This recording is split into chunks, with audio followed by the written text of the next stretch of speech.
Olá pessoal, tudo bem? Eu sou o pastor Giovanni e eu tenho a palavra de Deus para o seu coração. Hoje nós vamos falar sobre mais um livro da Bíblia na nossa série Livros da Bíblia. É uma série que nós estamos fazendo com todos os livros da Bíblia, uma breve introdução, entendimento de vários fatores com relação aos livros da Bíblia. E hoje nós vamos estudar um livro tremendo, precioso, que é o livro de Números, que faz parte de um conjunto chamado Pentateuco, os 5 primeiros livros da Bíblia. Ele é o 4º livro, o livro de Números. Então continue conosco. Se você não segue o nosso canal, siga aí o nosso canal, compartilhe com outras pessoas, faça seu comentário ao final e continue conosco. Se você também quiser exercer sua generosidade, contribuir com esse ministério de pregação da palavra, aqui tem os links de como você pode fazer isso. Livro de Números. Qual é a frase, o tema principal do livro de Números? E o tema é registro de uma jornada pelo deserto. Por que registro de uma jornada pelo deserto? É porque é um livro que relata a peregrinação do povo de Israel pelo deserto antes de adentrarem na terra prometida. Então vamos lá, título, o título de Números. O título e o termo Números provém da versão grega da Bíblia Sagrada, versão conhecida como Septuaginta, e também da versão latina, que é chamada de Vulgata. Essas traduções antigas, compiladas por estudiosos da Bíblia Sagrada. E o título grego antigo dado era aritmoi, que deu origem a uma palavra que nós conhecemos muito hoje, principalmente na matemática, chamado aritmética. Ou seja, mais tarde, os tradutores latinos deram ao livro de Números o título de Numeri, que seria uma palavra latina, cuja palavra, derivando hoje para o português, seria o termo que nós utilizamos, números, ok? Essa designação é baseada nas contagens, que são o foco principal do capítulo 1 ao capítulo 4.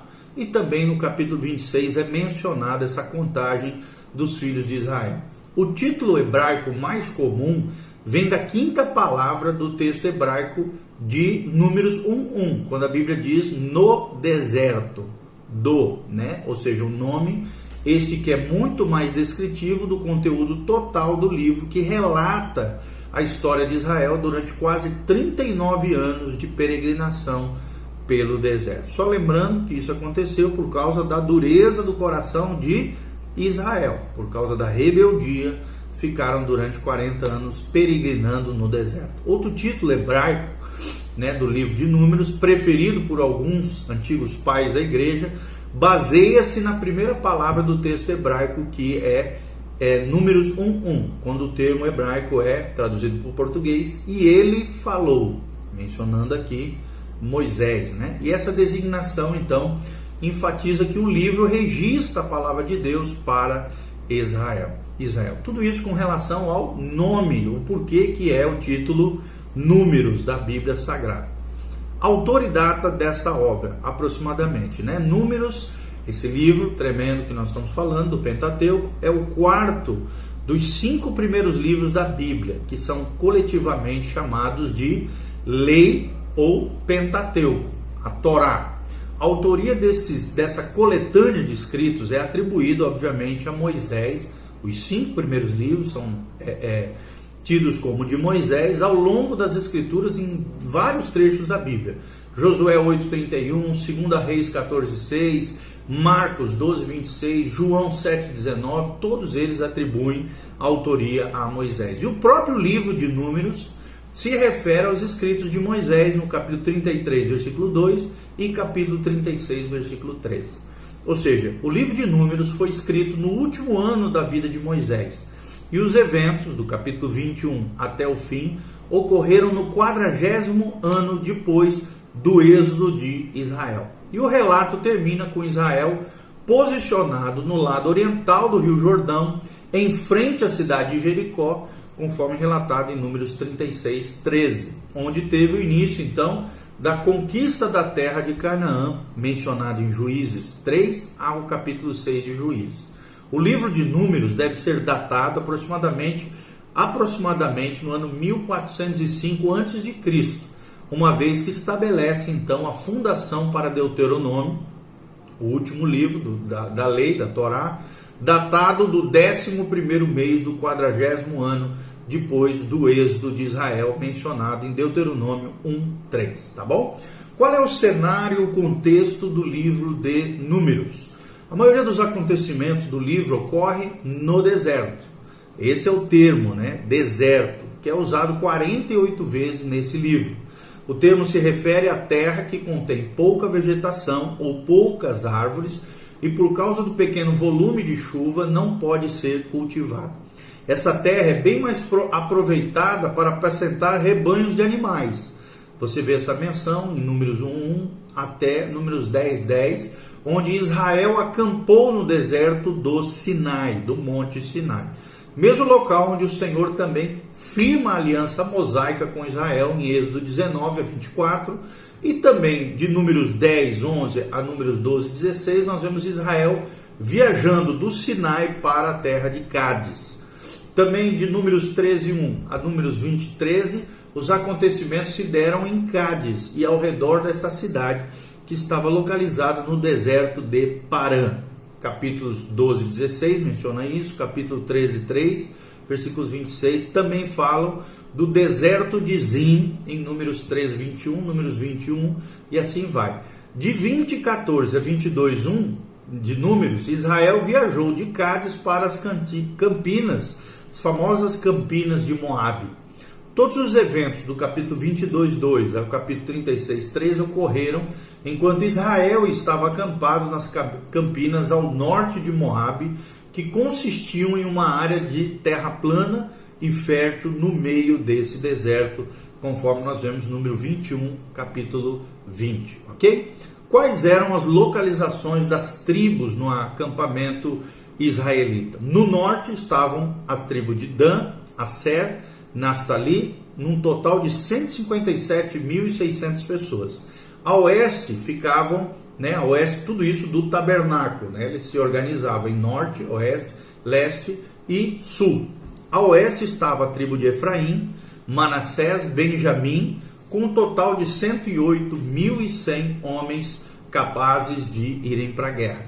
A leste, ou seja, a direita do tabernáculo, de frente ao tabernáculo, a tenda do encontro também, como era conhecido o tabernáculo de Moisés, estava Judá, Isacar, Zebulon, num total de 186.400 homens para a guerra. E ao sul estava Ruben, Simeão, Gade, num total de 152.450 homens. A maior parte do livro de Números descreve os eventos que conduzem à primeira conquista fracassada da terra prometida no segundo ano após o êxodo, bem como também os preparativos finais para a segunda conquista, quase 4 décadas mais tarde. Nesse meio tempo, a tragédia de 37 anos desperdiçadas é enfatizada por ser basicamente ignorada. Todos os incidentes registrados do capítulo 1:1 a 14:45 de Números ocorreram aproximadamente no ano 1444 a.C., no ano seguinte ao êxodo. Tudo o que é mencionado depois do capítulo 21 é datado aproximadamente 1406 a.C. E o 40º ano depois o 40º ano depois do êxodo. As leis e os acontecimentos registrados no capítulo 15:1 ao capítulo 19:22 não podem ser datados, mas possivelmente ocorreram do ano 1443 a 1407 a.C. E a falta de material dedicado a esse período de 37 anos, em comparação com outros anos da jornada do Egito para Canaã, dá uma ideia então do desperdício desses anos por causa da rebelião de Israel contra o Senhor e consequentemente sofreram punição e castigo por parte de Deus. Quais são as palavras-chave do livro de Números? A primeira palavra-chave é sacrifício, que em hebraico se chama Zebach, Z-E-B-A-C-H. Aparece várias vezes no livro de Números, principalmente no capítulo 6:17, capítulo 7:17, e assim vai em vários trechos. Provém também de um verbo, a palavra sacrifício, que significa abater para oferta. Segundo a lei de Moisés, o sacerdote oferecia sacrifícios em nome de um adorador que vinha diante dele, e ao queimá-los diante do altar do Senhor, ele fazia esse sacrifício. Está lá em Êxodo 20, 24. Os sacrifícios poderiam ser uma oferta de cereal, que são os primeiros frutos da colheita, poderiam também ser sacrifícios de animais, pombas, rolinhas, touros, carneiros, ovelhas e assim vai. Sob a lei, os sacrifícios de animais tinham um propósito principal. Qual era? Cobrir ou expiar o pecado dos homens. Está lá em Levíticos 22, 21, e Hebreus 9, 22 menciona isso também no Novo Testamento. O pecado de um indivíduo era simbolicamente transferido para o animal sacrificado, providenciando uma expiação temporária que tinha de ser repetida todos os anos, pois somente lidava parcialmente com o pecado, conforme diz Hebreus 10, 4.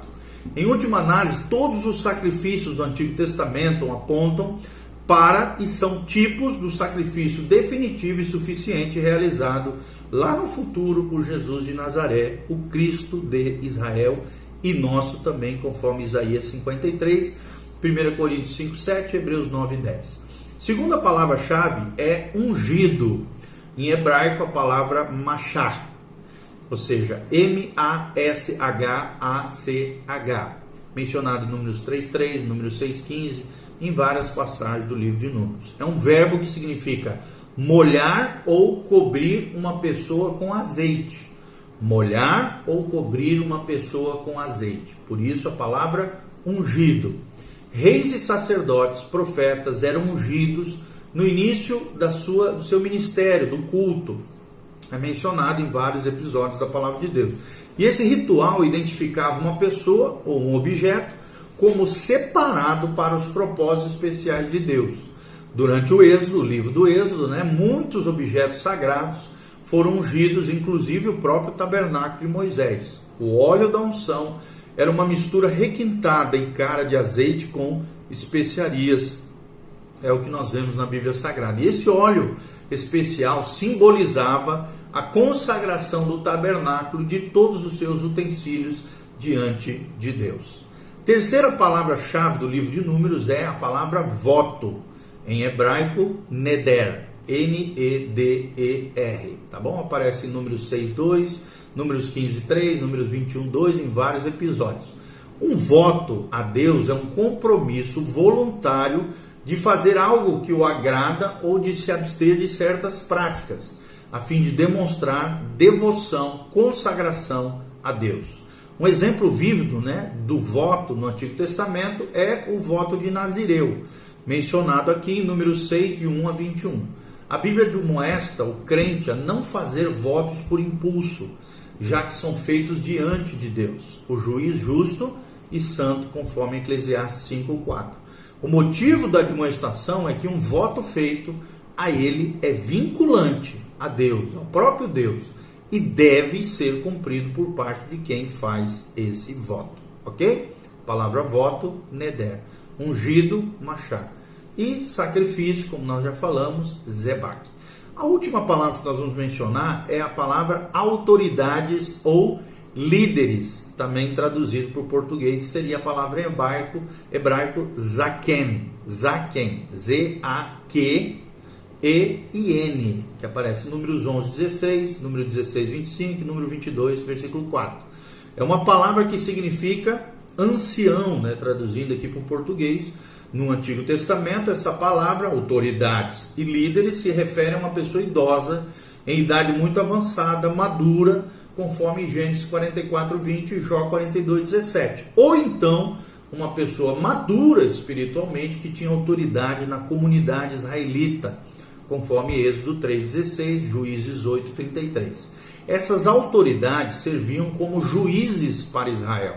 Está lá em Êxodo 18:12, conselheiros também do povo de Israel, Ezequiel 7:26, e oficiais, governantes de Israel, Deuteronômio 19:12 e Ruth 4:2 menciona sobre isso. A posição dessas pessoas era de grande honra, está lá em Provérbios 31:23, Isaías 9:15 também menciona isso. Além de idade, segundo a tradição hebraica, um líder tinha que ser um homem de pelo menos 50 anos. Uma autoridade tinha de mostrar sua maturidade temendo a Deus, sendo verdadeiro e não sendo cobiçoso. Ou seja, alguém que cobiça a coisa dos outros. Está lá em Êxodo 18, 21, essas menções, tá bom? Quais são os principais personagens do livro de Números? O primeiro deles, Moisés, né? O grande profeta, líder que atuou como um porta-voz de Deus para explicar sua lei a Israel, mencionado em mais 200 outras referências na Torá. Arão, também irmão de Moisés, primeiro sumo sacerdote de Israel. Miriam, também irmã de Moisés e Arão, também compositor e profetisa, que foi assolada pela lepra por ter ciúmes de Moisés, no capítulo 12. Josué, sucessor de Moisés, como líder de Israel, uma das duas únicas pessoas a verem tanto o êxodo do Egito como a terra prometida, Josué e Caleb. Caleb também é um personagem, Números 12, em Números aqui, 13 a 14, um dos homens enviados por Moisés para observarem a terra de Canaã, fiel a Deus em seu desejo de conquistar a terra e uma das duas únicas pessoas adultas, acima de 20 anos, que viu o êxodo do Egito, a mão poderosa do Senhor lá atrás, mas também adentrou como promessa e herança de Deus a terra prometida, ok? Uma outra personagem é Eleazar, que é filho de Arão, sacerdote, que sucedeu o sumo sacerdote de Israel, mencionado em Números 3. Corá também, levita, que assistia no tabernáculo, que foi morto por causa da sua rebeldia contra o Senhor, é mencionado em Números 16. E Balaão, profeta e feiticeiro, que parcialmente obedecia a Deus, mas tentou conduzir, incentivou Israel à idolatria, conforme Números 22 a 24, 25. Quais são os temas históricos e teológicos relatados no livro de Números? Números relata a experiência de duas gerações do povo de Israel. A primeira geração, que participou do êxodo do Egito, e a sua história tem início em Êxodo 2, 23, e continua ao longo de Levítico até os primeiros 14 capítulos de Números. Primeira geração do povo de Israel tirada do Egito. Essa geração foi contada para a guerra de conquista de Canaã. Está lá em Números 1 ao número 46. Porém, ao chegar à fronteira sul de Canaã, o povo se recusou a entrar na terra prometida. Está relatado em Números 14. Por causa da sua rebeldia contra o Senhor, todos os adultos com mais de 20 anos, exceto Caleb e Josué, foram sentenciados a morrer no deserto, conforme relato do juízo bíblico, juízo de Deus relatado em Números 14, 26 a 31. Os capítulos 15 a 25, a primeira e a segunda gerações se sobrepõem. A primeira se extinguiria, enquanto a segunda se tornava adulta. Com a segunda contagem do povo, começou a história da segunda geração de Israel, relatadas de número 26, 1 até o versículo 56. Esses israelitas foram à guerra, em Números 26, 2, herdaram a terra no Números 26, 52 e 56, e a história dessa segunda geração, que começa em Números 26, versículo 1, estende-se pelos livros de Deuteronômio e os livros de Josué. 3 temas teológicos permeiam o livro de Números. Primeiro, o próprio Senhor se comunicava com Israel por intermédio de Moisés, do modo que as palavras de Moisés tinham autoridade divina, e a resposta de Israel a Moisés, o profeta, espelhava a obediência ou a desobediência do povo ao Senhor. Em Números, há 3 divisões distintas baseadas na resposta de Israel à palavra do Senhor. Primeiro, obediência, do capítulo 1 ao capítulo 10. Depois vem a desobediência, do capítulo 11 a 25. Depois, uma obediência renovada por essa segunda geração, dos capítulos 26 a 36. O segundo tema do livro de Números é que o Senhor é o Deus do juízo. Você vê isso ao longo do livro de Números. A ira do Senhor foi provocada em resposta ao pecado de Israel. Números 11, 1, Números 12, 9, Números 14, 18, em vários trechos menciona isso. E a terceira seção enfatiza a fidelidade do Senhor em guardar a sua promessa de dar à descendência de Abraão a terra de Canaã, Números 15, 2, e vários trechos de Números 34, 1, 33, 50 e assim vai. Principais doutrinas que nós vemos no livro de Números: rebeldia contra Deus, a herança da terra, rebeldia contra Deus. Deus resultou da combinação de Israel com povos gentios. A herança da terra, Deus assegurou a terra prometida para o seu povo. A autoridade divina dada a Moisés, Moisés falou as palavras de Deus e conduziu Israel. E Deus também deu autoridade aos outros profetas seus. E a Jesus também, conforme ensina a palavra. A quarta doutrina é o pecado de Israel e o juízo do Senhor. Ou seja, Deus não tem favoritos. O pecado de Israel exigia punição e Deus assim fez. E a quinta doutrina, fidelidade de Deus à sua aliança. Quando o povo de Deus é infiel, Deus permanece fiel. Nós sabemos isso no livro de Números. O caráter de Deus também é revelado em Números. Deus é longânimo, Números 14, 18. Deus é misericordioso, Números 14, 18 de novo. Deus é providente, Números 26, 65. Deus é verdadeiro, capítulo 23, 19. E Deus se ira, capítulo 11, 1, capítulo 14, 37, vários trechos do livro de Números. Quais são os desafios de interpretação do livro de Números? Né? E aí nós vamos falar rapidamente aqui. 4 importantes desafios de interpretação são enfrentados pelo leitor de Números. Primeiro é que é um livro à parte, faz parte de um todo literário chamado Pentateuco. Os livros bíblicos de Gênesis, Êxodo, Levítico, Número e Deuteronômio formam a Torá, e o restante da Escritura sempre vê esses 5 livros como uma unidade perfeita. O significado principal de Números não pode ser separado do seu contexto do Pentateuco. O primeiro versículo do livro fala do Senhor, de Moisés, do tabernáculo e do êxodo do Egito, e pressupõe que o leitor seja familiarizado com os 3 livros anteriores a Números. Além disso, cada manuscrito hebraico disponível divide o Pentateuco exatamente da mesma maneira como o texto atual. Neles, o livro de Números é uma unidade bem definida, com integridade estrutural própria e que tem começo, meio e fim, apesar de sua função dentro de um todo maior, o Pentateuco, a Torá, a lei de Deus. Assim, o livro de Números também deve ser visto como uma obra singular, inspirada por Deus, realizada por um autor humano, Moisés, mas cheio do Espírito Santo. Moisés relata tudo isso. Louvado seja o nome do Senhor. Amém? Então esperamos de alguma maneira trazer luz para você, uma breve introdução do livro de Números, que você aprenda ainda mais, cresça, leia o livro de Números e floresça no Senhor. Se você quiser investir no nosso, a exercer a sua generosidade, a sua contribuição, aqui tem as nossas redes sociais e como você pode fazer isso no Ministério do Pastor Giovanni, Ministério da Igreja Batista Betel. Está aí à sua disposição. Compartilhe com outras pessoas, que a graça e a paz do Senhor venha sobre você. Dê um joinha, faça seus comentários. Louvado seja o Senhor. Amém e amém.